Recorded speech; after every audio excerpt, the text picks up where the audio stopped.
This episode, there's a lovely story in FAB Facts. We're going back to unhappy beginnings in the Randomiser. and I complete my FAB chat with Gavin Robertson That's all coming up in Pod 76. of the Gerry Anderson podcast.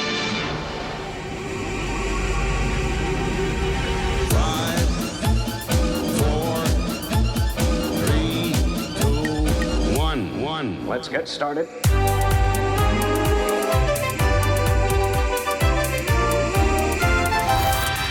Let's go. Spectrum is green. The Gerry Anderson Podcast with Jamie Anderson and Richard James.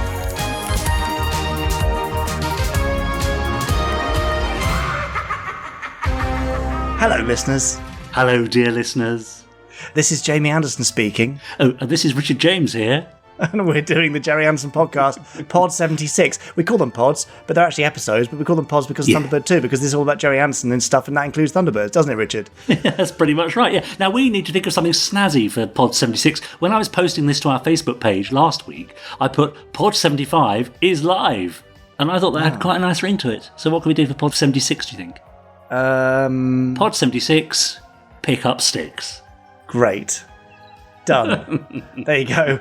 We've nailed it. Yep, didn't take long, did it? I think we can maybe come up with something better by the end of this podcast, but let's see how we do. Fair enough. Yes, well, we're here for the next hour or so with your usual dose of weekly Gerry Anderson goodness. We've got Chris Dale's amazing randomiser coming up a little later, of course, whereby he sits down in front of a random Gerry Anderson show and gives us his thoughts and comments. We've got some news. We've got the wonderful FAB Facts, of course. A little recap on the plot of Peril. Oh, yes. Because I'll be reading out the winners next week in Pod 77. And part 2 of my interview with Gavin Robertson. Yeah, I'm looking forward to that. What a lot of stuff, though. I know. We cram it in, don't we? It was amazing. And I saw the lovely Wayne Forrester last week. I was working with him on something.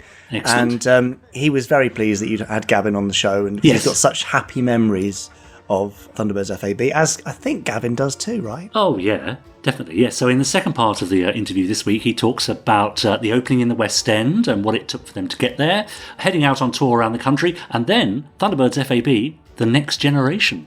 Amazing. Which included you, didn't it? Yes, that's right. Yeah, indeed. Amazing. I how think I did the connected you sort of I did the tail end of the popular tour. I think I only did about 5 venues, and I think about 5 people turned up. Oh, one Yeah. each. But, you know, I was there. Was that after Space Precinct, Richard? Yes, it I don't know was, if our yes. listeners know, but you were actually in Gerry Anderson's Space Precinct, playing, as Dad himself said, his favourite character, Officer Orin. Wait, what? One of those things I just said may not be true. Thank you. Yeah, anyway, but that's, it's nice that you have been connected in multiple ways to the Gerry Anderson universe, Richard? It is funny, isn't it? Yes. What with that and Terrorhawks, there can't be many people who stretch across the Gerry Anderson legacy as far as I do. Podcast, Fab Live, you know. I was going to say stage, screen, Yes. and In your audio. ears.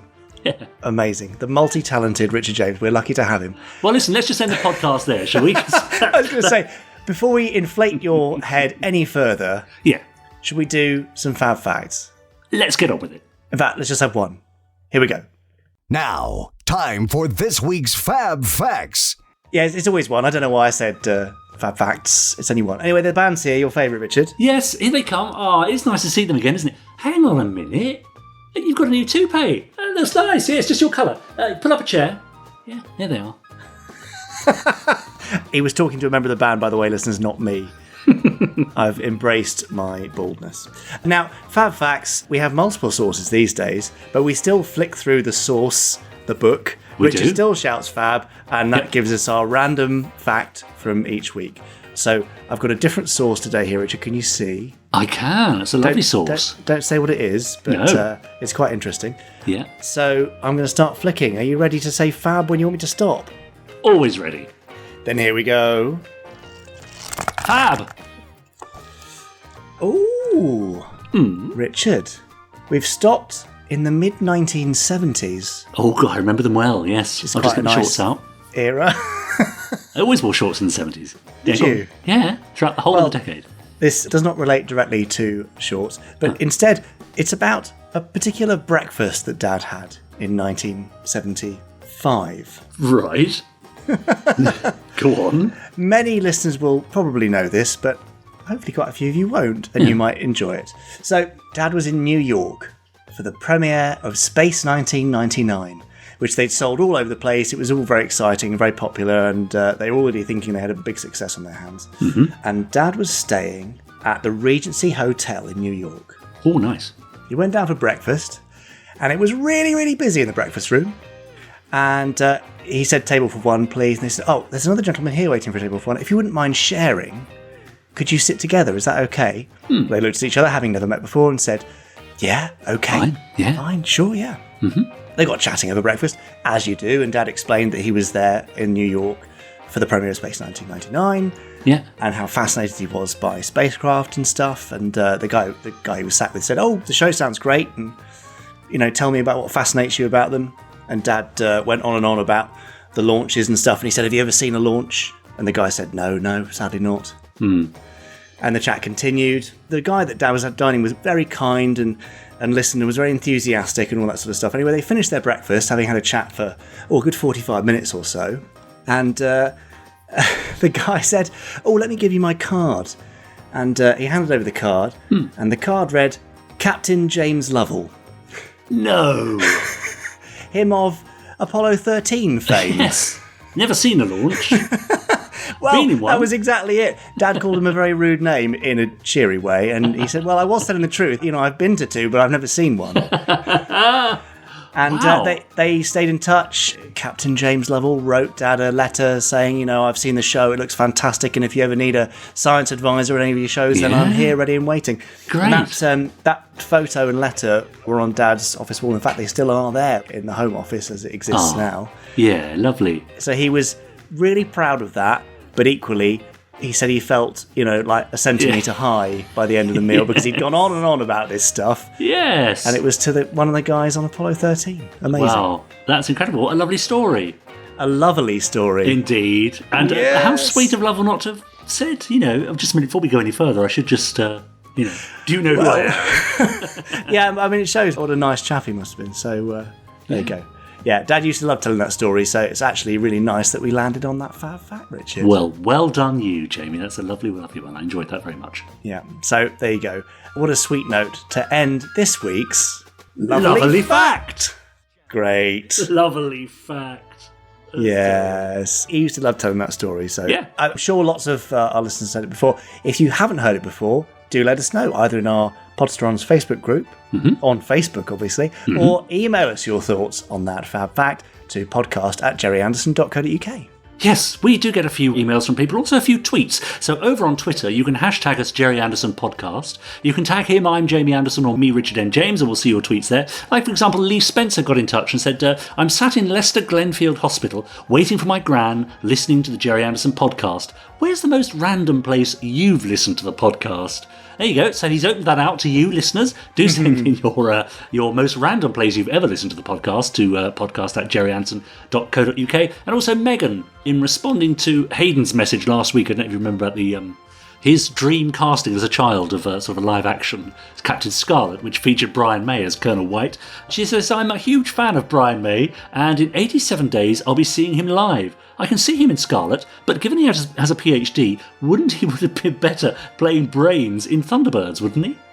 Oh, I suppose he could have been Ort Bergman in Space 1999. Yes. I can see that. Yes. Absolutely. And finally, on Twitter, David Monday said, been a bit behind on the Gerry Anderson podcast recently, starting to catch up now and listen to the Barry Gray episode earlier. As Jamie and Richard said, it's incredible how modest he behaved, considering how much of an iconic genius he was. There you go. It's a thread that seems to continue throughout this with Jim Lovell, Barry Gray, and of course the extremely modest Richard James. Well, if I may say, also Gerry, of course, certainly in public, in interviews I've seen, and having worked with him, was quite a modest chap. Yeah, very much so. You've got nothing to prove, have you, if you get that far? That's the thing. That's true. Yeah, there's no need to be a big-headed idiot. I was trying to find an appropriate word there. And in fact, I'll tell you what, if you'd like to hear a related fab fact, then may I suggest you pop over to last week's Benji and Nick show. Oh, yeah. There's a fab fact I dropped in there about Dad being quite kind in the face of, a moment. Okay, great. Something to go listen to there. Anyway, Richard, I'm rambling on, and we must get on because we've both got things to do, and there's lots coming up in this podcast. So should we do the Gerry Anderson news now? Oh, let's do the newsy news, nowsy nows now. Okay.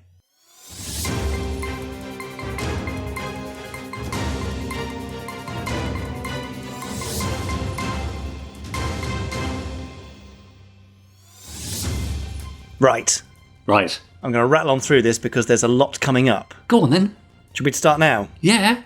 I don't want to waste any time because Well, get on with it then. there's stuff to say. Yeah. Okay, here we go. I'm going to take a big breath. Captain Black Friday is coming. We've mentioned this before, Yes. haven't we? Yes, We have. and that's coming this week. If you want to get access 24 hours before everybody else to the Captain Black Friday sale, then you must join the Captain Black Friday weekend priority list by going to bit.ly, bit.ly/ all caps CBF19 VIP. That's CBF19 VIP, but make sure it's all caps or it will not work. Right.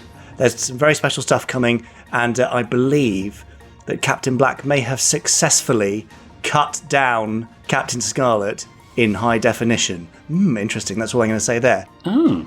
In terms of other merch, there is a hoodie available now. Oh, ho, great, ho, ho. yes. Did you get the joke there? Yeah, lovely. And the Stingray t-shirt designed by the lovely Chris Thompson is out, and it looks rather marvellous. That's well worth a look. Chris Dale's Supercar Primer is up on the YouTube channel and ready to go. So Great. go and watch that because, Supercar, lots of people don't know about it, but lots of people will remember it very fondly. Either way, you're going to enjoy that primer. Next week, a week today, if you're listening on the day of release, it's our Fab Live Christmas special. Coming to you live from a very special location in London, but I shall say no more as to where it is, but it is very special, isn't it, Richard? It is very special. Special guests. Special mince pies. Special guests, plural, special mince pies brought by you, but not made by you, as we've discovered.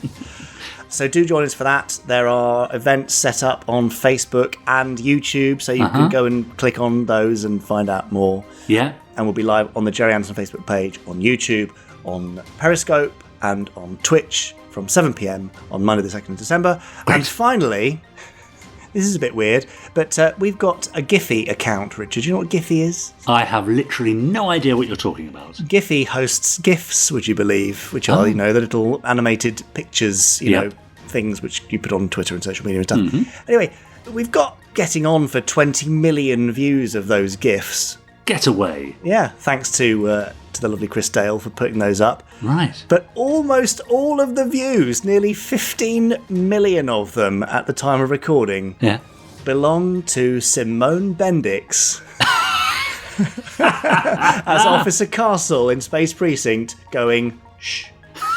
I don't know why that's become so popular, but it's being used everywhere and it's been seen 15 million times since we put it up. I cannot believe it. Oh, I must email her and tell her. She'll be delighted. Yeah, as long as she doesn't want royalties. Well, exactly, yes. Maybe I'll keep quiet. There are no royalties for gifts, but amazing. There you go.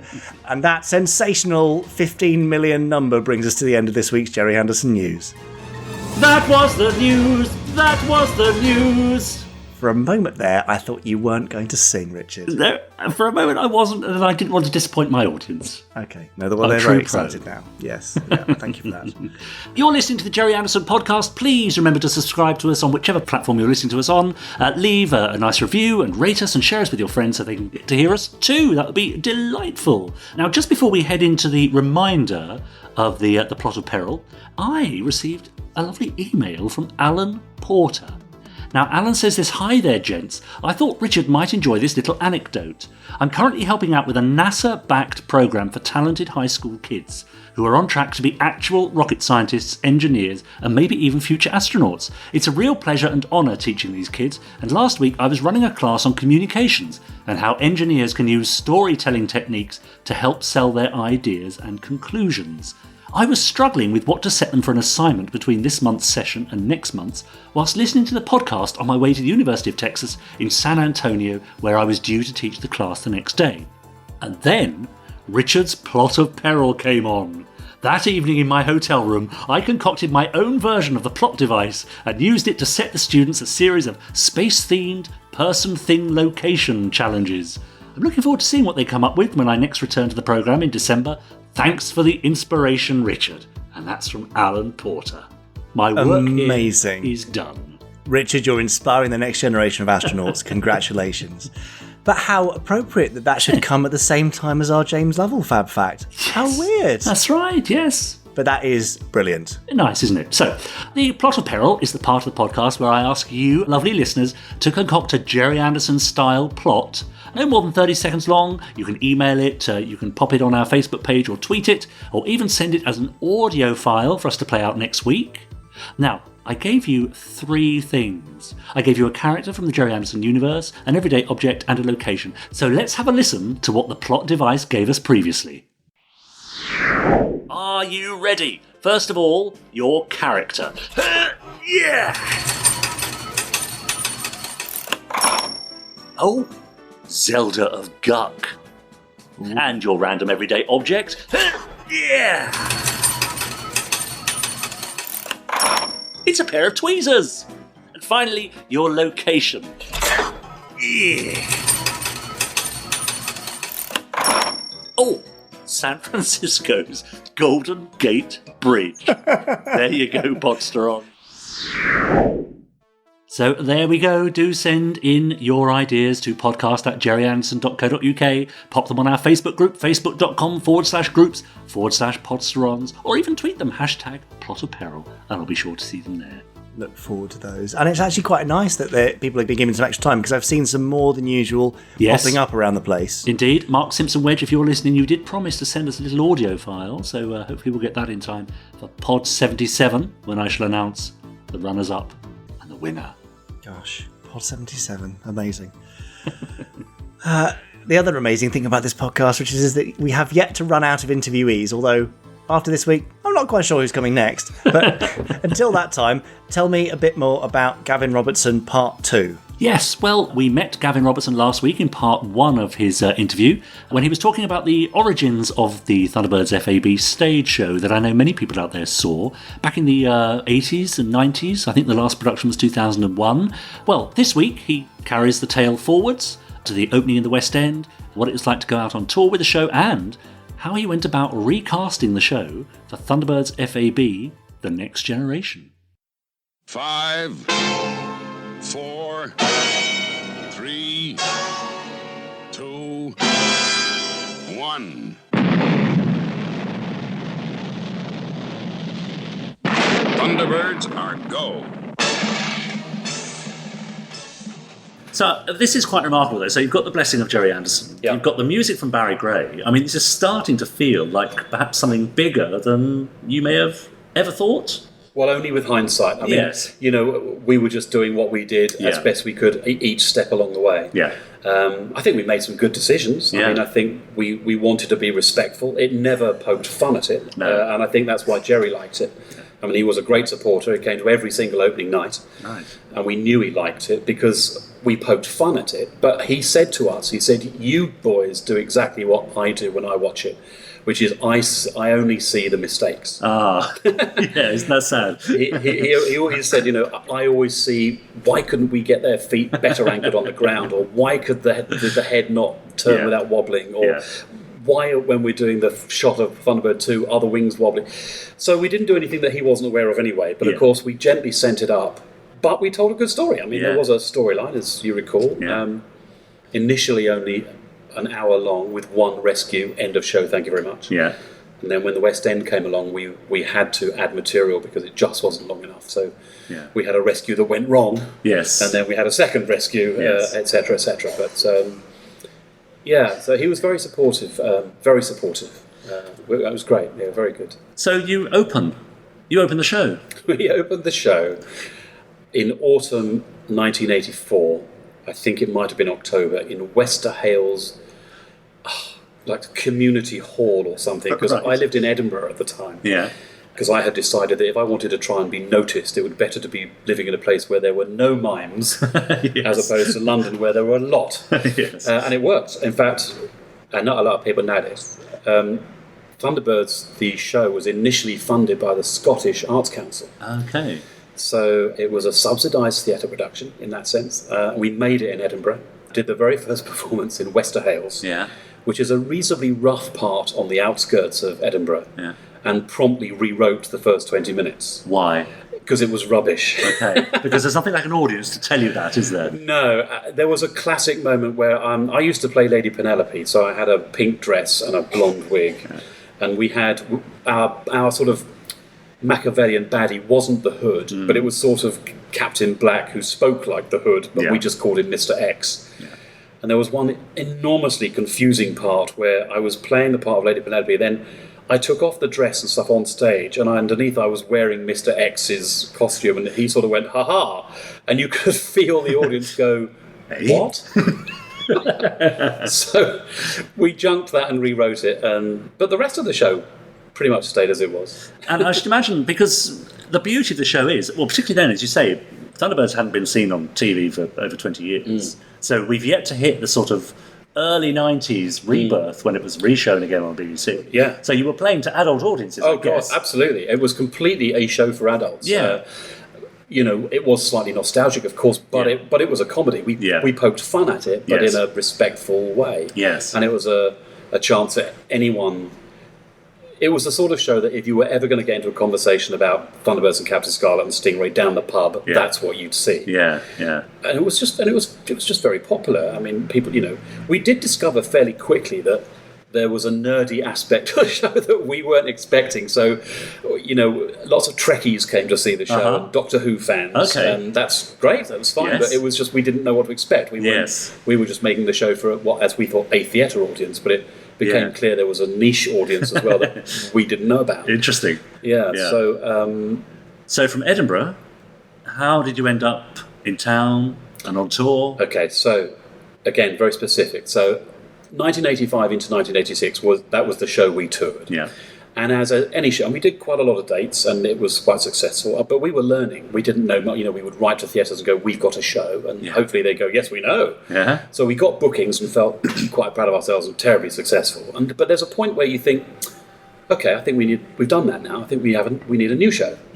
So we made a new show. 1986, we made a show called The Six-Sided Man, based on a book called The Dice Man, which is a cult novel. Yeah. My mission, both as a psychiatrist and a six-sided man, has been to change human personality.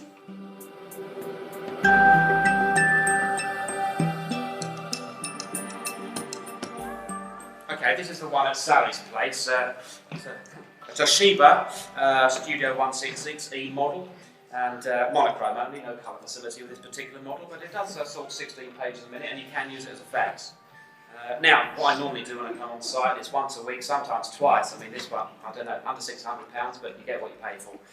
Now, diabetes, health and safety regulations. I'm not allowed to touch the electrics in any place other than my own place of work. So I can see from this one that the power is off. So perhaps you could do the honours? Yes, of course.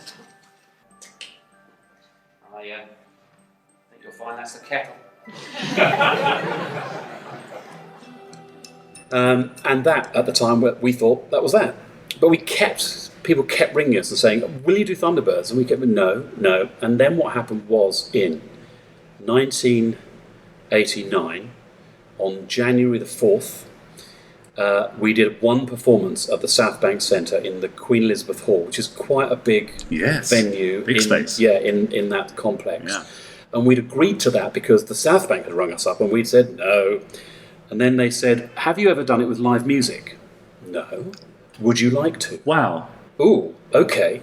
So the tapes I referred to earlier, which were the soundtrack of the show, existed on reel to reel. So they gave us a composer called Ivan Hewitt, whom I saw recently for the first time in many, many years. And he transposed all the soundtrack for a 9-piece band. They called it an orchestra, but I suppose it's a band, really. Yeah. But when we agreed to do this one night. We did one show, which was a complete... I mean, we could have sold it out for a week, honestly. I'm sure. And I remember seeing the adverts on the tube down the metro. That was quite exciting at the time. Yes. So we had the band playing behind us, and we did the show in front, and it was completely sold out. And we were asked we had a rehearsal, because we had to rehearse with the band. Mm-hmm. And somebody came and said, "There's a chap here who wants to see it, but he can't come to the show. Can he sit on a dress rehearsal?" And we sort of went, "Yeah, all right then." Yeah. And that was a chap called John Gore. Mm-hmm. And we let him sit and watch. And he said, "Thanks very much, that was great. Nice to meet you, goodbye." And we did the show, and that was that. And about a week later, he said, "Can I have a meeting with you?" And we went, "Yes, all right." He said, "Have you done the West End?" At which Andy and I just laughed. We were 27 by then. And we went, Yeah. no. Yeah. What, with a mime show? I don't think so. And he said, would you like to? That's his words. Would you like to? And we went, yeah, great. And I remember we left. And John, if you listen to this, please forgive me.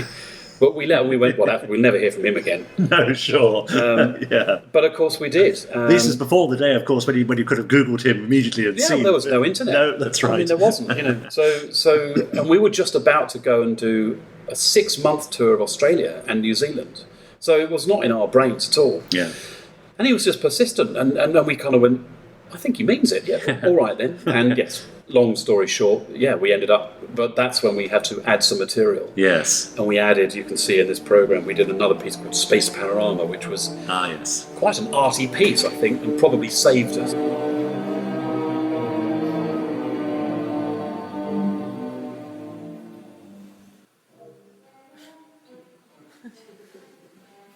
The crew of Apollo 11 are now leaving the confines of Earth's gravity. They are travelling faster than any man has ever travelled. 25,000 miles per hour. That's 12 times faster than a speeding bullet. Faster than Superman. It will take them 3 days to get there. If you were making the same journey in a family saloon car at a speed of 50 miles per hour, it would take you just over 6 months.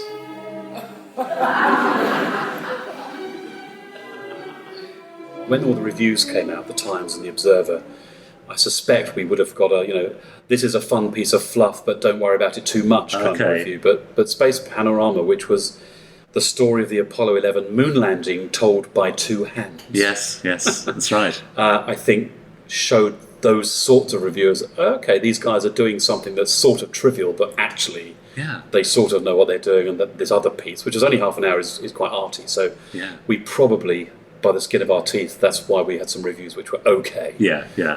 So you opened in the West End? We opened in the West End. The aptly named Apollo Theatre. Perfect. Yeah. And how long a run was that initially? Well, it was going to be a whole 3 weeks. Yes.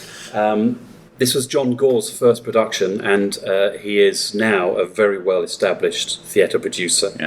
He's involved in Andrew Lloyd Webber shows, has shares in Hamilton. I mean, he's done very well, which is great to see. Yeah. But we were his first ever foray into theatre production. So we were going to go into the Apollo Theatre for 3 weeks. But in that 3 weeks, we broke the box office record previously set by Sir John Gielgud in 1936. Wow. Okay, that's good going. Yeah, so they said to us, well, we have an extra 2 weeks which we were going to use to redecorate the theatre before Peter O'Toole comes in with Geoffrey Bernard is unwell. Yes. Do you want those 2 weeks? So, of course, we went, yes, please. And then it sold out for another 2 weeks. And then we had to close because the theatre was gone. Yeah. And then John said, we can't leave it at 5 weeks. I could have sold that for weeks and weeks. You must go back. That's and right. Initially, Andy and I said, no, we've done it now. Nice. It would really well. Let's not tempt fate. Let's leave it as it was. If we go back a second time, it might fall on its face. Let's just keep what we've got. Yeah. And he talked us around. And I think the next time we went back we then did another tour of Australia and New Zealand. So I think 1991 was probably the second season. And we went back and did another one. And would this be the time that you then had appearances on Blue Peter and? No, it all gets very cloudy after that. So Thunderbirds initially in the West End started in '89, and the last season was in 2001. So there were a total of 6 seasons, of which I believe you would have been one. Right, not in West End. Okay, no, so you toured. Yes. Okay, but you're one of a very select few. I know. There was myself, Andy, Wayne Forrester, Paul, Kent. Yourself, Tristram and Shapiro? Tristram Sharps. Who runs a very good company now called Dream Think Speak. Great. And I think that might be it. Very sorry if you're listening to this and I haven't name checked you, but it was a while ago. Yeah. So it wasn't a lot of change of cast, etc., etc. That's right. So it had 6 West End seasons. And somebody can Google this and let me know, or let Richard know if I'm wrong, but there was definitely a time where it was also the most revived play in the West End. Really? Other than Shakespeare. And that might still be true. I know, it's ridiculous. Yeah. It might still be true. Yes. And that's not including the tours, Australia, Japan, Yes. New Zealand. And it was now something that you and Andy could come and go, really, as you felt other John, commitments came and yes, went. And yes. What happened then was that John Gore, the producer, said, we still haven't finished, lads. And we went, no, well, we have. Yeah. We've done this. Yeah. And he made a bargain with us. He said, well, I'd like to produce it again. Can we recast it? Yeah.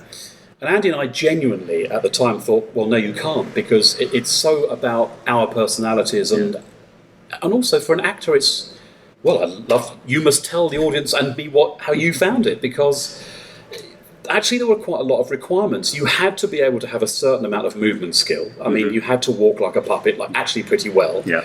There was a degree of delivering an impression of, at least a recognisable impression of the different characters. Yeah.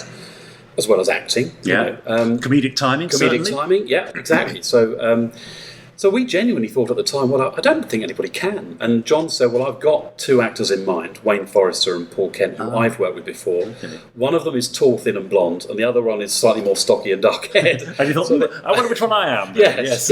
Not happy with either. But we kind of went, yeah, okay. And he said, I mean, it was great. And again, in today's cutthroat theatre land, I don't know if a producer would do this. He said, look, why don't you work with them? Let's do a 9-week rehearsal period, which is long. I mean, that's a national theatre kind of length rehearsal period. We're used to making an entire show from nothing in 3 weeks. Yep. And he said, and at the end of the rehearsal period, if you tell me it's not good enough, then fine, we'll just can it. Nice. So we worked with Paul and Wayne, and honestly, actually, in hindsight, the first 5 weeks, 6 weeks were basically a mime course. Yeah. And because they were actors, but they hadn't done a mime training, they weren't familiar with sort of movement techniques. Yeah. So we basically taught them mime and movement for 5-6 weeks, and then we taught them the show. Yes. And I have again which I will share with you, a very clear. And we said, John, okay, let's go the next step, which is to get them to do a performance. So they did, I think, something like a week at the Bloomsbury Theatre in London. And I remember really clearly, and again, it hadn't been seen for a year by then, so the sales were very good. And Andy and I sat in these stalls in the audience next to sort of John and various people who were in the creative team. And Paul and Wayne did the show, and at the end, they were dripping. I mean, they used to wear these sort of blue, slightly tracksuity sort of design with like a base costume you put all the other things on top of. And it was just dark blue, dripping. And they took their bow and they got a standing ovation. Now, Andy and I didn't always get a standing ovation because one of the things we were very keen on was that it should look effortless. It was just, I guess, a professional thing that we went, it needs to look like we can do this any day of the week. Yes. But they were really huffing and puffing. And I remember Andy and I, we were about 9 chairs apart, and I remember looking down the row and him looking back at me, and we were just going, what's this? And they got the standing ovation, and John looked at us and we kind of went, well, yeah, fine, okay. Yes, so the audience were enjoying watching them working. That's interesting. So I was going to say we missed a trick, but that's not strictly accurate. It was just interesting. I think because we had a mime and movement background, possibly it didn't tire us out perhaps as much, but it was noticeable that they were very well rewarded for the audience going, God, those guys have worked hard. Absolutely. And nothing wrong with that. Yeah, no, that's right. And then they did, I think, the next 3 West End seasons, I think that. So, with a couple of stand-ins at various times, I think, for whatever reason. Thunderbirds are go. It was quite difficult to pass on the skills and the techniques in the show of the puppet walk and the way the puppets move and some of the mime technique that's used in the show, because we developed it over a period of time, and as we made the show, initially no one taught us, we just figured it out for ourselves. So we had to kind of develop a language and a way of explaining to them the way the eyes move from left to right and that they don't blink and blink for a very long time. So it should be an official secret, really, but the word FAB actually means nothing at all. Got this from Gerry Anderson. It's just a word of the 60s. Fab, fabulous. The show is really for all ages. I mean, it's extraordinary. This is why we've had such a wonderful reaction from the audience. It's so varied. Everybody gets involved, adults and children alike. Everybody feeds off each other, and we feed off the audience, and it's all terribly exciting. It's really quite a buzz.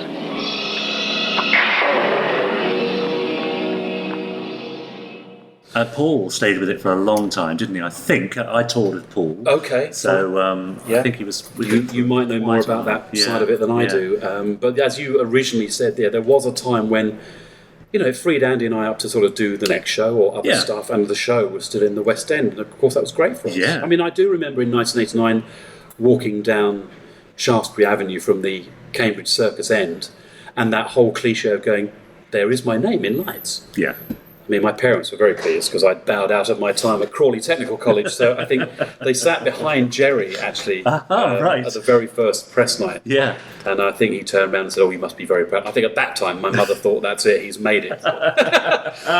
Great. So what were you and Andy, you say you were freed up to do other things, so around that time, what else were you working on? Well, we made another show with a guy called Joss Huben, who was one of the members of Théâtre de Complicité. We were in Complicité's season at the Almeida.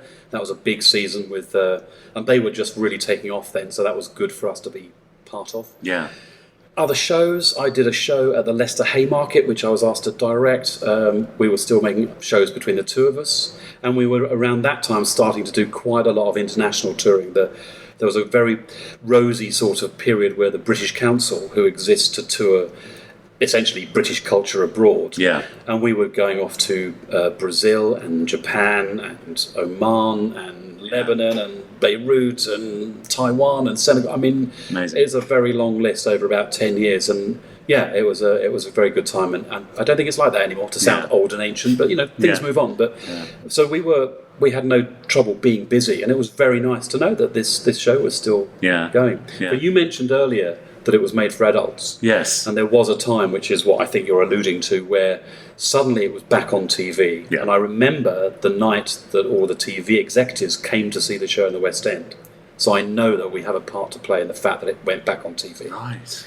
And then suddenly a whole new audience were coming with their parents and their grandparents, I think. Suddenly your family show. Yeah, well, I mean, you probably remember the Blue Peter, the Christmas, Tracy Island was the Christmas toy, and the shops ran out, and there was a great furore, and Blue Peter showed you how to make your own, I think. Yes. And so the show was back on TV, as I said, Tomorrow's World, almost any magazine programme you can think of. Andy and I didn't do all of them by any means. Paul and Wayne did probably the majority, but it would have been seen by millions in some part through television. That's right. But yes, what happened then was, of course, dads started bringing their children. Yeah. And that was an interesting time because I think, and again, you may know more about this on tour than Andy and I experienced, but it wasn't a show for kids. Yeah. But suddenly the audience was younger. Yeah. And at that point, something changed. Yeah. I mean, I think we stopped doing the show at the right time. We did it the last time in 2001. Even that's a long time ago now. Indeed. So, and the one thing I'm very pleased about is I still get people who either know or have heard it say, I wish there was a DVD of that. Yeah. And it was filmed for DVD release, and I think I initially blocked it. Okay. That might be false memory syndrome. Yeah. But since then, for one reason or another, we've never done it, and I think it's absolutely the right decision. Yes. There are some things which are better left as memories, and there is a legend about what the show was. Yeah. And I have people going, I never saw it and I wish I had, but I think if we saw it now, it would be dated. You'd see, you'd look at that in the same way as Gerry looked at his creations, and we'd just see the mistakes and the late lighting cue or what have you. Sure. So it's much better to have been part of something which is deemed a reasonably large success, but it's out of reach. Yeah. I like that. And also there's a sense that these things never, particularly I would imagine a mime production, never quite work on a screen because you're not there, you're not part of the story, you're not part of the experience. And of course now we have live streaming. I mean, it's part of our culture, isn't it, to go to the cinema and see the RNO or an opera or piece of theatre from the Globe or what have you, and people are used to seeing that. But even that, the way of filming that is better now than it used to be. Yeah. I've actually never seen one, I have to admit, but I imagine that the camera work is close up, that you're, it's like having a good seat in the stalls, but it wasn't like that originally, and I think it would have, as you say, lost something by dint of being two-dimensional, not three-dimensional. Yeah. And since Thunderbirds? Well, it was 30-odd years ago, so yes, there's been a bit. Andy and I went into making work because we wanted to make live theatre, and that's what I've continued to do. So and am still doing. So as we sit here, I'm doing a poetry gig this evening. Yeah. I'm doing a new theatre show. I have a show which is a solo show which does to James Bond what we did to Thunderbirds. Ah, yes. So I have a show called Bond, an Unauthorised Parody, which is touring around. So I'm doing that in Australia next year and America possibly next autumn. The name's Fleming. Ian Fleming.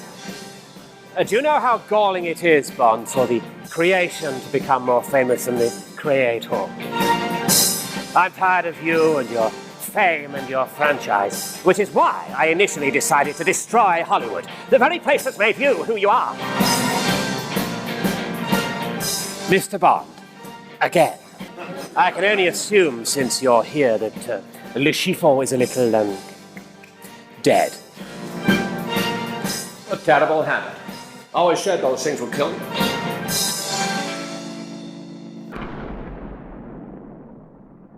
Yeah, just new shows, new pieces of work, and that's all I want to do until I die. Great. That's fine. And finally then, what are your socials? How can we find you, Gavin? Oh, okay. Yes, well, please do. I'd love to hear from anybody. And if you've got a particular memory or want to say hi, please do. So you can find me on Twitter at @comgavrob. So that's C-O-M for mother, Gav Rob. And on Instagram, actually, at the same, @comgavrob. That's pretty much all I do on the socials, I think. But that's enough. And there's a website, gavinrobertson.com. Fantastic. Thanks for your time, Gavin. It's been a great pleasure. I've waffled enough. The name's Bond. Just Bond. Goodbye, Mr. Bond.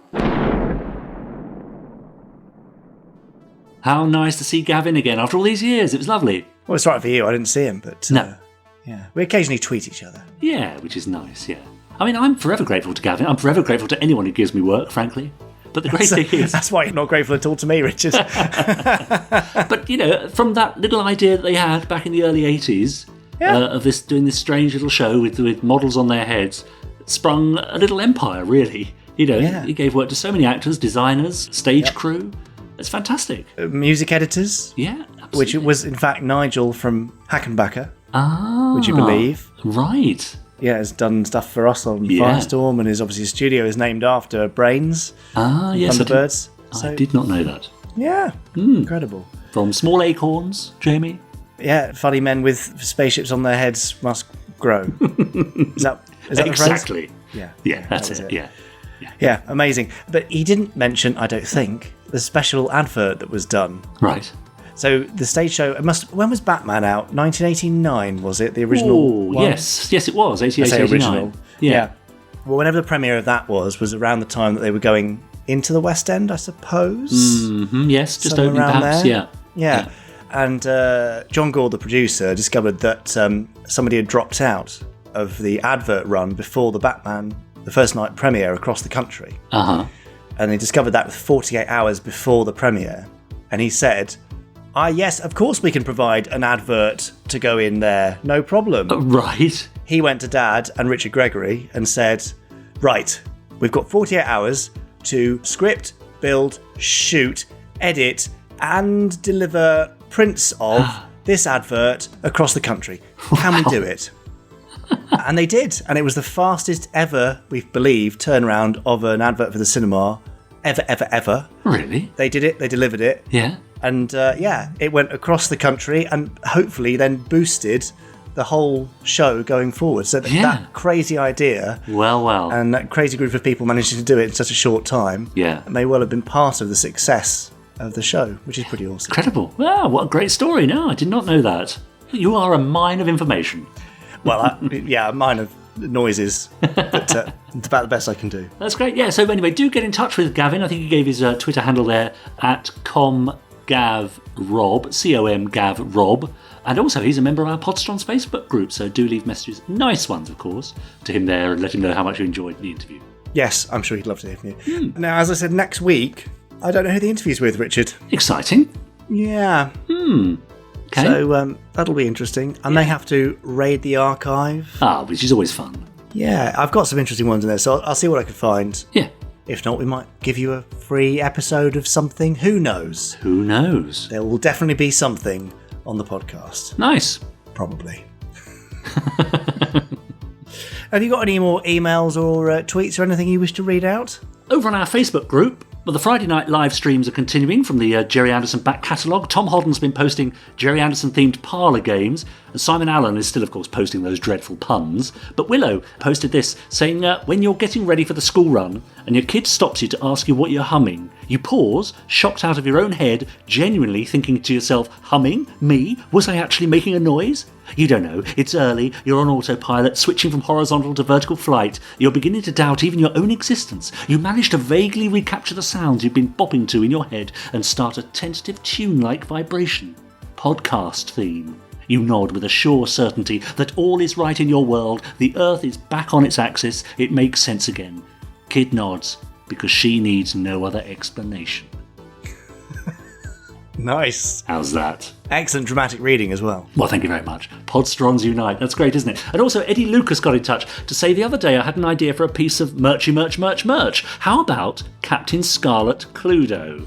Now, the Agents of Spectrum could easily supplant the original board game characters. We've got Captain Ochre, Captain Scarlet, Destiny Angel could be Mrs. Peacock, Colonel White, of course, Mrs. White. And instead of determining who murdered Dr. Black, where the murder took place and which weapon was used, players would instead have to identify the Mistron agent helping Captain Black, where they intend to strike, and what instrument of destruction they plan to use. I mean, really, it's a no-brainer.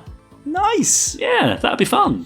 That would be great. Need a new name for it, though. Can't just call it Captain Scarlet Cluedo. I'm sure Cluedo must be trademarked or something. Well, yes, he says, I realise this would require a licensing deal between ITC and Hasbro, but it's fun to imagine. Yeah. And finally, over on YouTube, YouTube user My Cat's Dead said, why do you rely on the Facebook group? Not everybody don't do Facebook, which I think is fair enough. That is true. We don't rely on the Facebook group. We have email and you can tweet us, and that's right. We even look on Instagram and stuff occasionally, don't we? Yeah, we do, yeah. But yes, good point, My Cat's Dead. Maybe I should pay more attention to the YouTube channel there, where, of course, I know Jamie uploads the podcast every week. Well, I don't actually. Ross does it for us. Well done, Ross. So thanks, Ross. Yes. Right. Chris Dale. Oh, yeah. Is an essential member of this team, Richard. Oh, I should Coco. Yes, quite. And he delivers us every week, without fail, a lovely randomiser. It's true. Shall we just hear what this week's one is? Yeah. Good. Oh, hello, Mitch. Oh, what's that, Mitch? You've made the selection on the randomizer today? And it's one of the best episodes of UFO?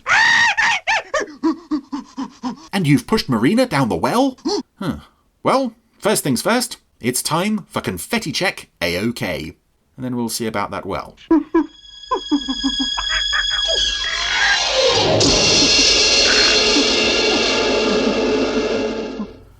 And straight away we know that this is quite an unusual episode of UFO because we don't have the opening title sequence on this one, which I think was done because the episode was just overrunning, and there's a later episode, The Psycho Bombs, that also overran, so the easiest thing to cut was the opening titles. But it's rather appropriate that this episode doesn't have the traditional UFO opening, because it's not really a traditional UFO episode. Even though some things never changed, lots of cigar smoking in the control room today, even more than usual. Come on, Straker. Have a cigar, sir. Oh, thank you, Gray, thank you. What's the occasion? Only my fifth one today. Just became a father. Congratulations. Oh, boy or girl? Twins. Twins, huh? And you owe me another cigar. Although I still don't know whether it was a boy or girl. Yeah, funny after waiting so long. Everything seemed to happen so fast. We got down to the hospital, they didn't want to let us in. Well, we got in anyway.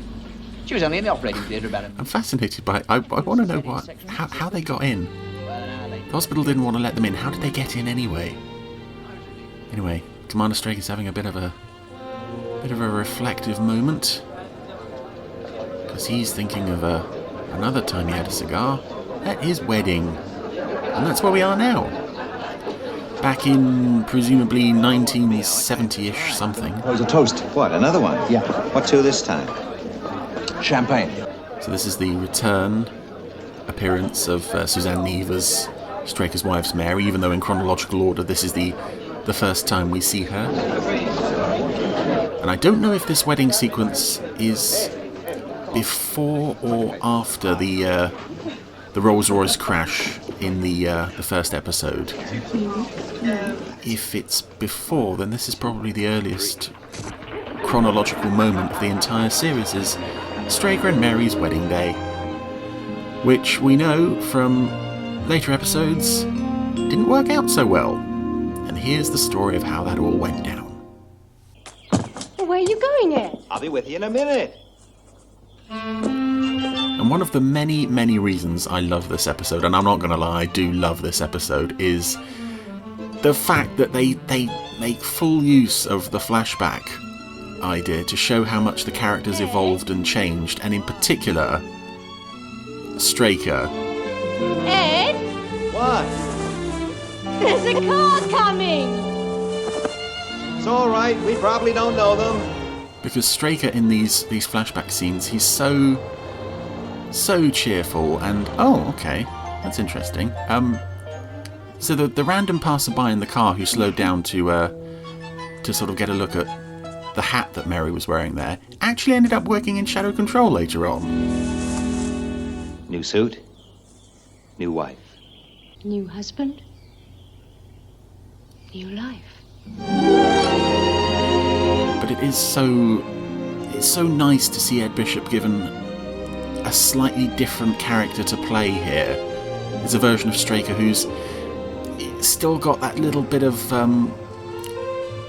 there's a little bit of joy in him, there's a little bit of optimism that's missing throughout much of the rest of the series. And of course, this is the episode where we find out why all that happened.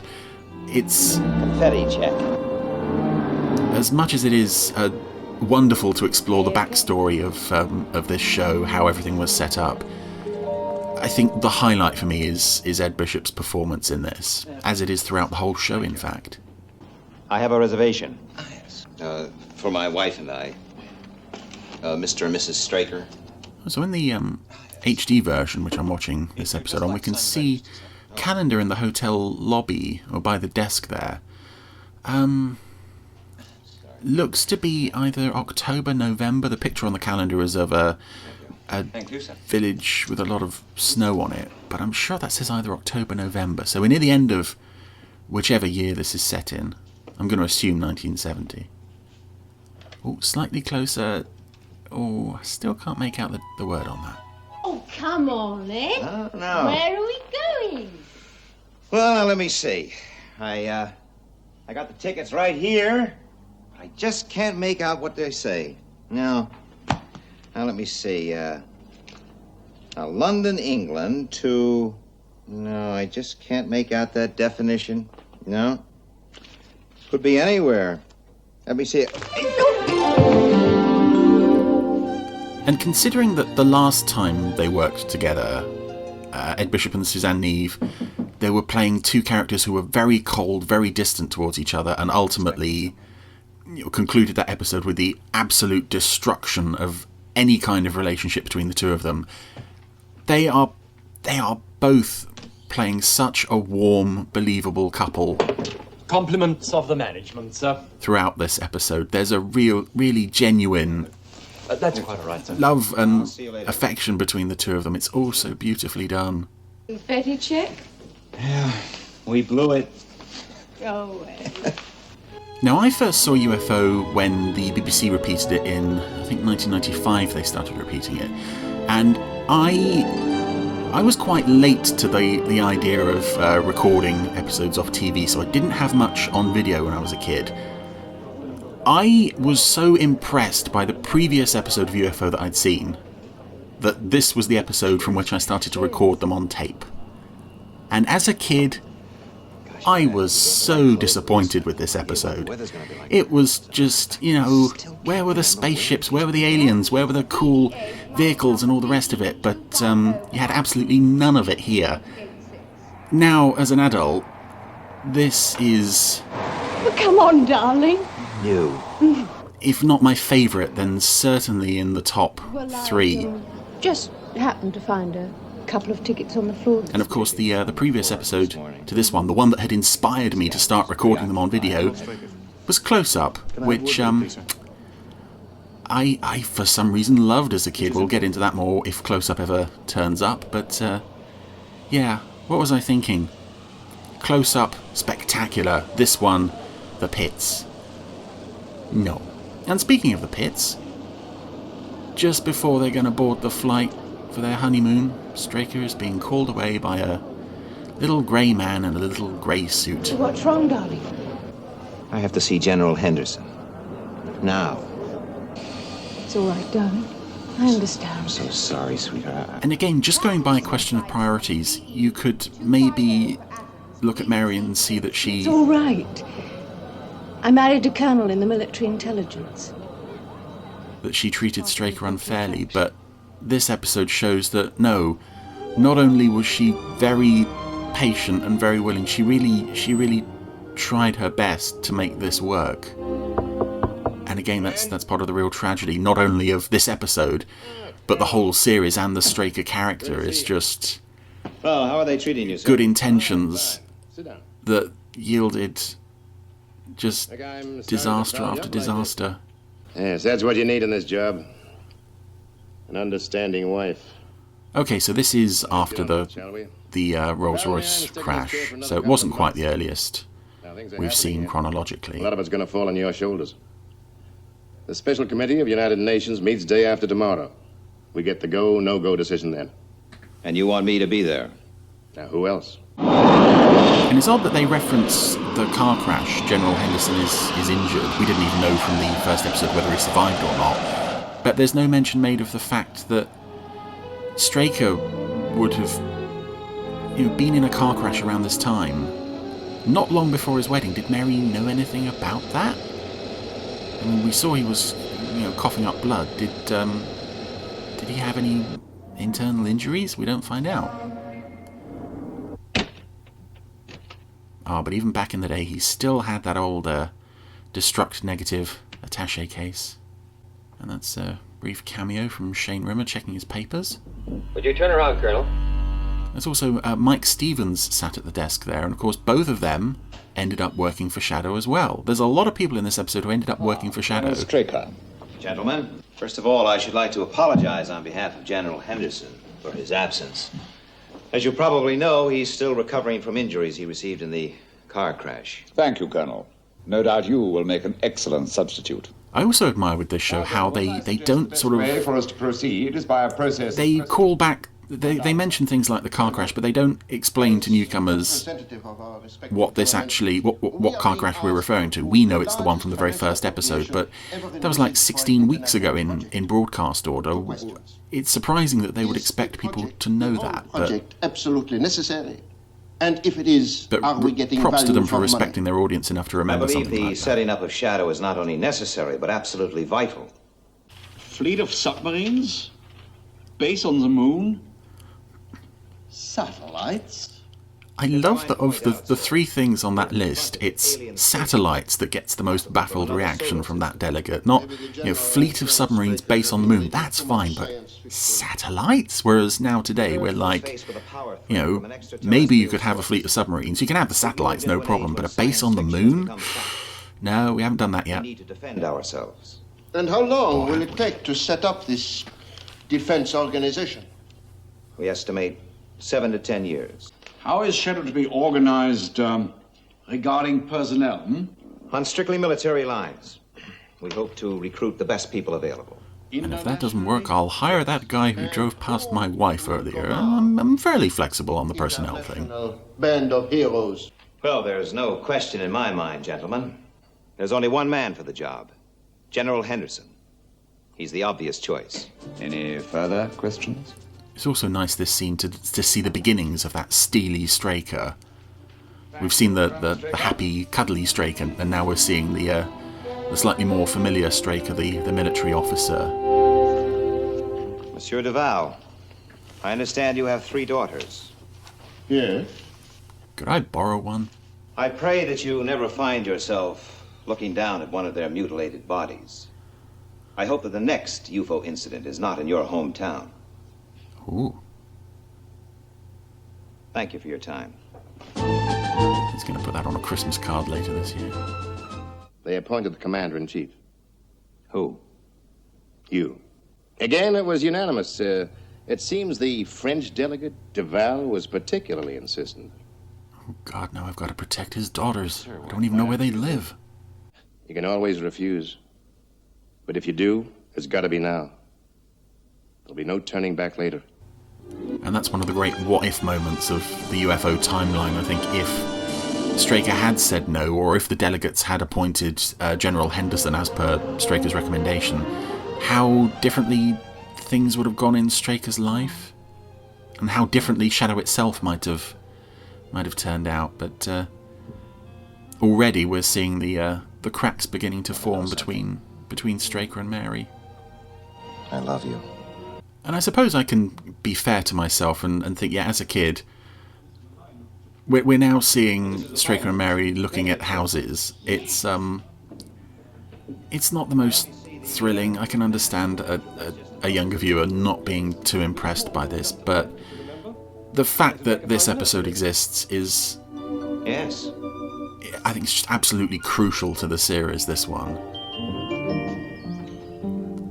And we don't get to see those sort of like backstory type episodes in any other Anderson series, really. I would love to know the sort of thought process that brought this one up. Was it just we need something a bit cheaper? Well, I can't imagine it was too cheap to make, because we've got to make all this... Had a busy day. All these, well, like the Straker's home. We've got to sort of rip the guts out of the Shadow Control set. I'm sorry, I have to work. And of course, this is an episode written by Tony Barwick, Get your supper. who I've previously credited quite heavily for being one of the silliest writers of the Anderson universe. I mean, you look at any episode of Terrorhawks or Dick Spanner to see that confirmed. So this is a very surprisingly serious, well, not serious, but more straight episode. There are moments of levity and lightness between the characters, but ultimately it's all going to spiral into despair and heartbreak. Glad to know you, Freeman. Welcome to Shadow. Thank you, sir. I've been kicked up here to keep a fatherly eye on you. I'll be holding the purse strings. Well, that sounds like it could be a lot of fun. I also wonder how much of this is perhaps based on real life, with if the relationship between Straker and Mary is in any way comparable to the relationship between Gerry and Sylvia, because I think Gerry has said more than once that a question of priorities was kind of based on sort of, you know, him having to juggle his priorities between being a producer of a series and being a husband and a father. And I'm just wondering if the fact that Straker and Mary's relationship disintegrates over the course of this episode, if any of that was based on what Tony Barwick knew was going down at the time. I suppose the next step will be is you won't bother to come home at all. Now, that's not a bad idea. Then maybe when I did get home, I'd get a decent reaction from my loving wife. Oh, ow. Oh, and again, both Ed Bishop and Suzanne Neve are just playing this absolutely beautifully. I didn't mean that. And you can understand the feelings and the anger and frustration Look, I need a break. on both sides. What do you say we go out next week sometime and paint the town red? And as much as I didn't like this one as a kid, because, as I said, very stupid kid, I wish we could have had more like this through the series. I think the fact that the episodes were being shown in a largely random order for most regions would have prohibited any kind of ongoing character stuff like this. So the only way you can really do it is as a one-off. However, the fact that we have this Clock's nearly finished. not only is such a great character piece, but also shows the meticulous setting up of the entire Shadow organisation, which we never saw in any other series. And it's something we would all love to see, the setting up of International Rescue or Spectrum or whoever. But that just has to be left to our imaginations. But with this, we get a fully... I hear they're installing a voice print identification mechanism. A fully realised Tried out the prototype last week. look back that touches on so many issues like that, like the voice print identification. I think the show would be a lot poorer for not having this episode. And I also love this moment. We go from the happy world of upstairs to... Yeah, here we go. We're down. We're in the bunker. There's that familiar music. And there's the familiar Shadow HQ corridor. But of course everything's been... They've had to rip all the guts out of the set because this is the point where it's being built. Electricians are in, putting up wiring. And I've always wondered what set designers think when they get a script like this, where they have to take an established set and totally change it. Either it's like a version from a parallel universe, or in this case it's a past version, or it's a future version. Do they sort of like, oh good, a challenge, or do they think, oh no, we've got to rip all that stuff off and change this and pull that out? And but it is great to see it all sort of half finished like this. It's all beginning to take shape. Yes, this is it. Shadow HQ. They haven't even got the drinks machine in yet. Yeah, Alec is looking into that corner where the drinks machine would be. How's Mary? Mary? She's problem number one. Want to trade her in for a new model, Alec? You can do that, can't you? I want to tell her. You can't do that. She's got to know, Alec. She's got to realize how important all this is, how much time it takes. You want to risk her life? That's just what you'd be doing, you know. Well, you know what our security boys are like. Make the CIA look like a bunch of Sunday school teachers.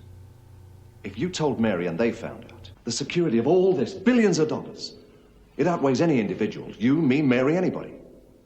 And that, again, is another what-if moment. If Straker had told Mary, or just given her some indication of what was going on and how important all this was, because there are several moments in the second half of this episode where I just like, tell her, go on, please tell her.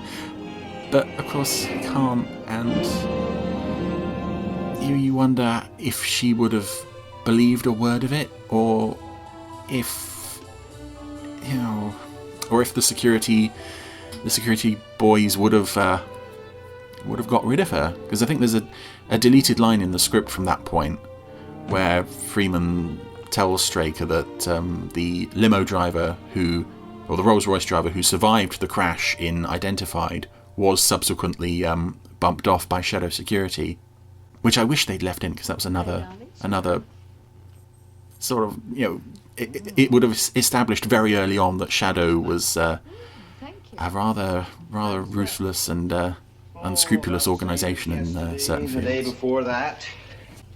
Drink? You know I don't drink, Mary. This is, an occasion. And he's only just realised that she's wearing a dress and she's got flowers out. You mean... Mm-hmm. Oh. Here, you... And again, this is such lovely playing from Ed Bishop. I have to make a phone call. Suddenly treating Mary as though she's... No, I have to get onto that decorator might fellow. blow away in a slight do up breeze. that nursery, painted blue. Pink. So there we go. That's hopefully going to bring Straker and Mary closer together again. Going to fix everything. Going to have a baby. Everything will be fine.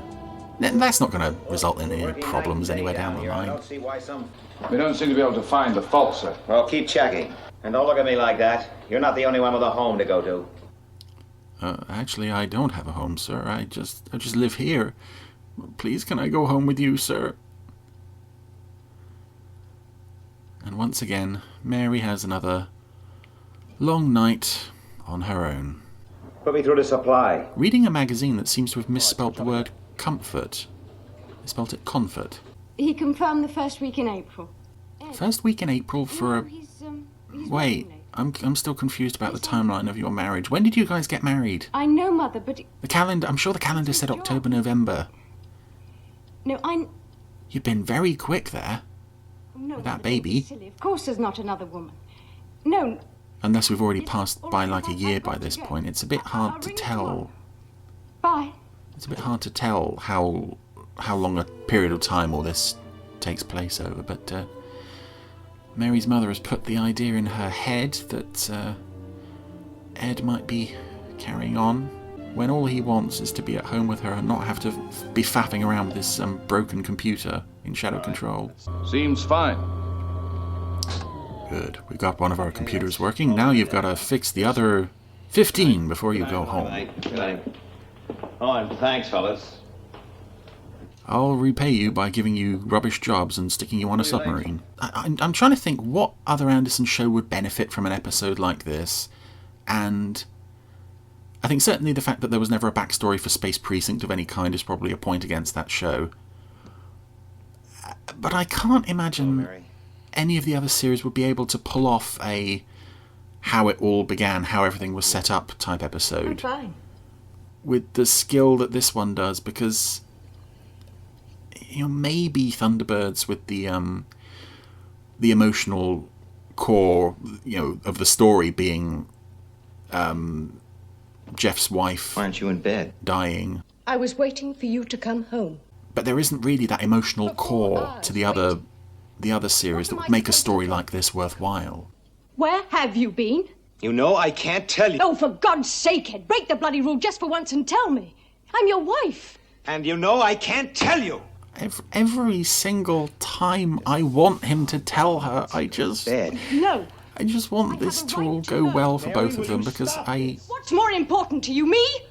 Or whatever you do until 3 o'clock in the morning? I can feel for both of them. I can see where both of them are coming from, and it is heartbreaking. I love you. I'm going to have your child. When he's born, will he have a father? Or a man he hardly knows? Someone he sees? And there aren't many there aren't that many Gerry Anderson episodes that you can say that about. You still have a choice, Ed. Perhaps you should decide before it's too late. I don't know if the fact that this is such a one-off episode in that respect makes it more successful. If they'd done more like this, maybe this one wouldn't have seemed so special. But Well, the control complex is complete. I just love this. All we need now are the technicians. How are the first batch of recruits making out?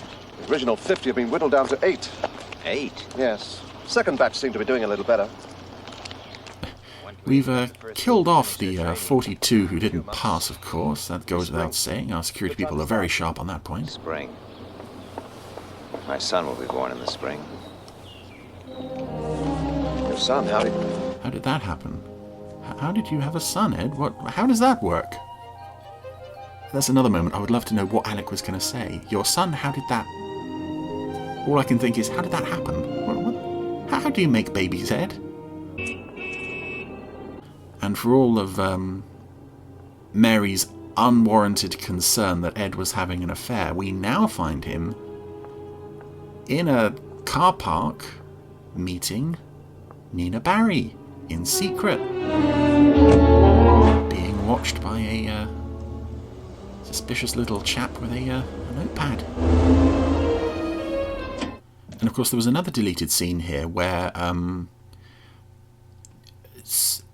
Keith Ford is a TV interviewer interviewing Nina Barry and some other person who's talking about flying saucers, and he recruits Ford and Nina as a result of that show. I always found it very odd that that Keith Ford was recruited to Shadow for being a TV host, but I suppose he did well in the end. Private investigator is keeping a log on all Straker's hours.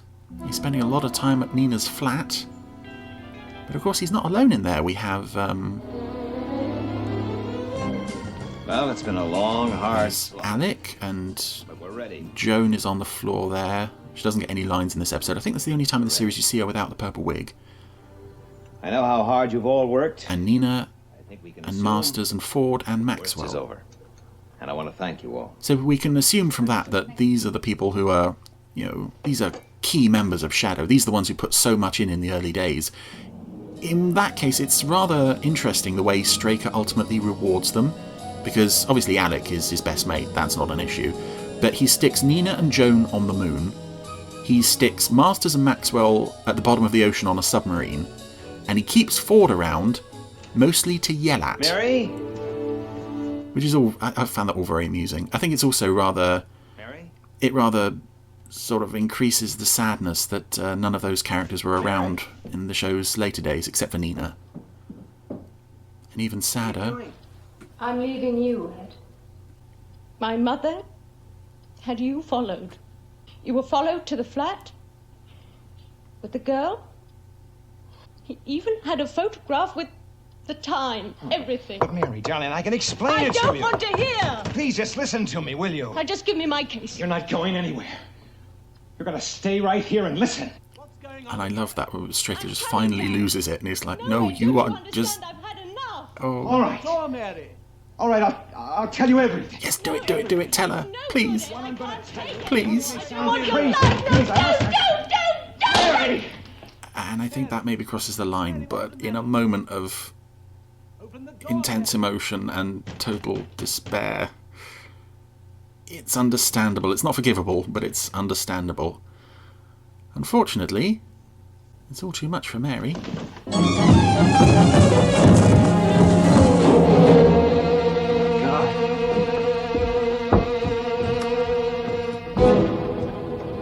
She's tumbled down the stairs and it's off to the hospital in the ambulance. And interestingly enough, Mary's father, who was there when she fell, Straker let him in just after she fell, he's not with them in the ambulance.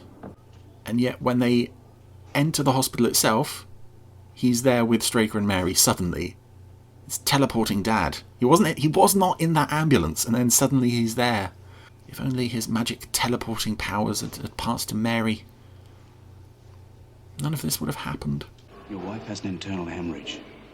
They take her into the theatre. Carpenter from Neighbours? What are you doing here? No, Doctor. If you have to choose between my wife and... I understand. But wait, I wasn't finished. And it's raining, because it would be raining. Oh, even that thunder sound effect has showed up to make Straker's day even more rubbish than it already was. Poor guy. It's a boy. And here's Lou Carpenter again. Dr. Lou Carpenter. How is she, Doctor? As well as can be expected. She'll be all right. Yes. When can I see her? Well, when she wakes up. I also love that this actor, Tom Oliver, later appeared again as a shadow bomb disposal person in Sound of Silence. It makes me think that Straker gave him that job as like, thank you for looking after my wife and my son. I could use a man like you in my organisation. It's the same with the nurse in Question of Priorities. She later ended up working on the moon base. And here we have that wonderful moment of Straker waving at his son. Oh, but of course the nurse walking past embarrasses him. And I find it a really ghoulish moment, that, because we are seeing Straker seeing his son for the very first time, but no matter what order you see this episode in, whether you see it in broadcast order or production order, we know where that little baby's life is gonna go. We know from the very first moment that Straker lays eyes on him. We know something he doesn't, and it's just another moment of horribleness. Where's Ed? Ed said he had to go. He said he couldn't tell me why. And then there's that, just to make it all even more sad. You just get well again, and we'll sit down quietly with your mother and have a chat. Oh, poor Mary, it's all fallen apart, and she'll never know why. And even the birth of her son isn't gonna... Sorry about this, Ed. Ultimately isn't going to... You know I wouldn't have done it if it hadn't been absolutely necessary. Bring her long-lived joy, because, again, we know what happens to that baby. Congratulations. But it's cigar time again, leading us back to the present day in Shadow Control. Too much cigar smoke around here, Alec.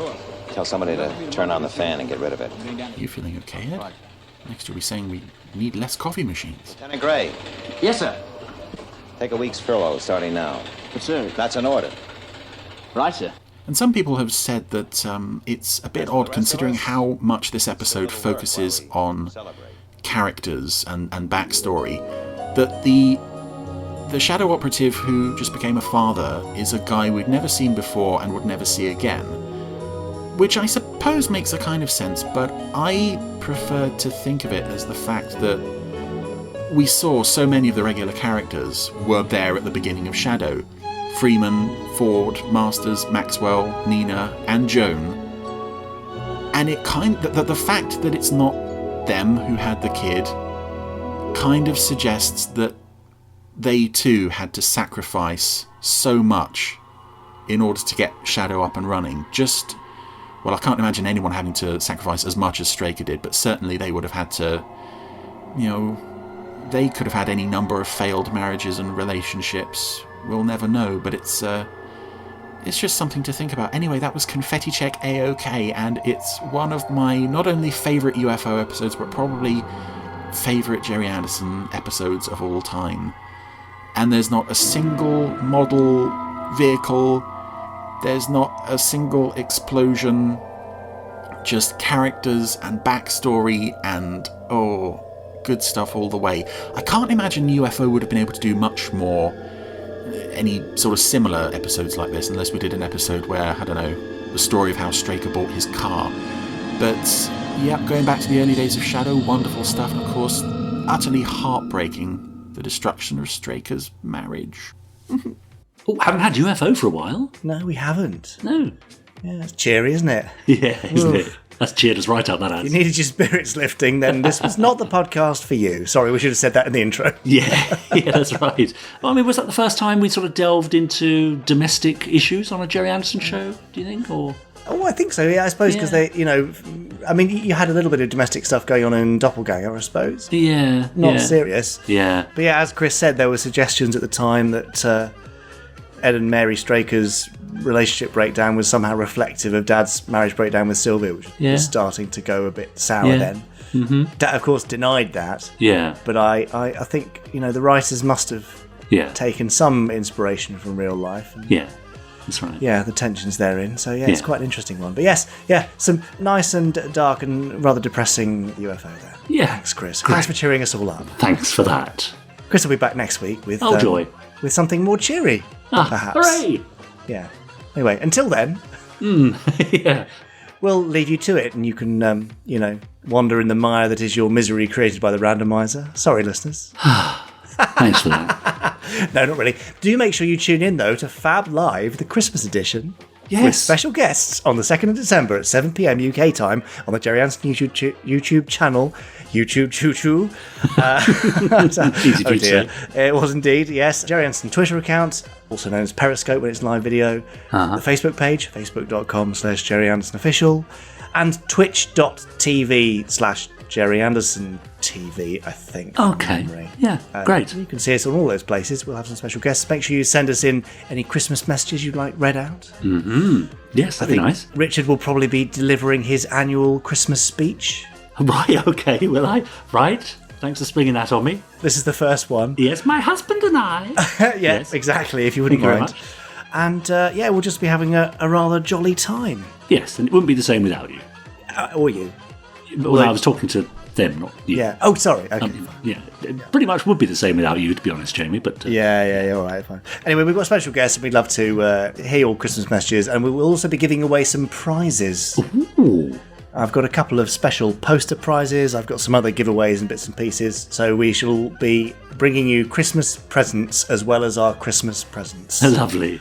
Right, I'll stop talking now. Should we just go away? Yeah, let's go away. Okay. See you next week, listeners. Posterons, I mean. Bye!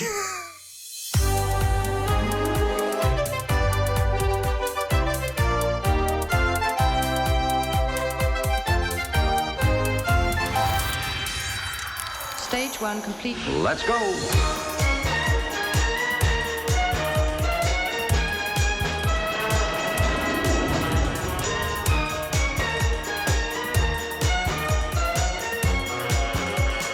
Spectrum is green.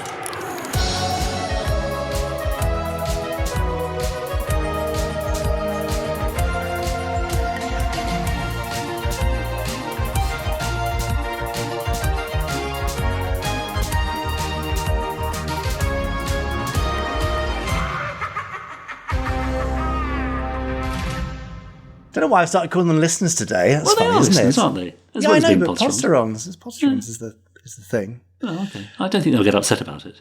No. Anyway, if any of you did get upset, Postrons, please let us know. How upset you are. Podcast at jerryanderson.co.uk. On a scale of 0 to 10. Yeah. How upset have you been? Now, what are you doing for the rest of the evening, Jamie? I'll tell you what. I'd like you to describe the rest of your evening as if it were a plot of peril. So I'll go first, okay? My character from the Gerry Anderson universe, actor Richard James, my random everyday object, an Allen key, and the location, my ensuite bathroom. Oh, nice. That sounds That's thrilling. my evening. And you? Character? Character Jamie Anderson. Yeah. Random everyday object? Mobile phone. Yes. And the location? My office. Oh. Not exciting. No plot, really. I've got conference calls for the rest of the evening. Oh, how lovely. Well, then you can come round and fix my shower screen. Oh, gosh. Well, if you haven't done it by the time I arrive, then yes. Otherwise, can we have a curry or something? Let's have a curry. Warming food and stuff. Always. Anyway, good luck with the shower screen. Have a nice evening. Bye. Bye. You have been listening to the Gerry Anderson Podcast. Wasn't it fun?